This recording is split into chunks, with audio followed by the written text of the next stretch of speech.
Bob Garcia, notre chroniqueur littérature, partage en ce sens son coup de cœur bouquin. Bonjour Bob, aujourd'hui on parle de BD. Bonjour Margot, bonjour tout le monde. Aujourd'hui, une grosse bande dessinée, 130 pages, due à la plume de Agnès Maupré, autant pour le scénario que pour le dessin. C'est publié aux éditions Casterman et ça s'appelle Au bonheur des dames. C'est évidemment inspiré du roman d'Émile Zola, publié en 1883. C'est le début du capitalisme, c'est le début de la société de consommation.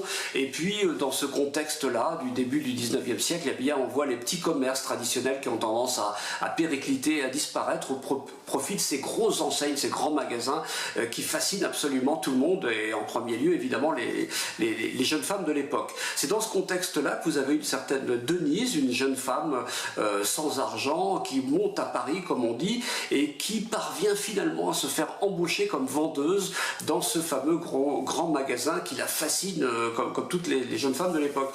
Donc une fois qu'elle est dans ce grand magasin, malheureusement elle découvre l'envers du décor, elle découvre la rivalité entre les vendeuses qui est absolument impitoyable et aussi impitoyable encore la tyrannie des petits chéfaillons qui régissent tout ce petit monde-là, tout ce petit univers. Et donc elle va arriver à se faire sa place dans ce nouveau contexte, dans cette nouvelle économie. Alors à travers ce roman-là, ou ce roman graphique, Agnès Maupré donc revisite le roman d'Émile Zola, elle le remet un peu au goût du jour, c'est pas exactement les textes d'Émile Zola, bien entendu, c'est réinterprété, donc c'est très facile à lire pour le lecteur de 2021.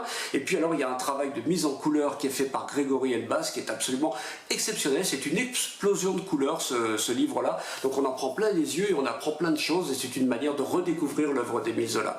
Voilà, bonne lecture. Merci beaucoup Bob, vous l'avez dit, une belle façon de redécouvrir un grand classique. Voilà pour cette nouvelle bande dessinée.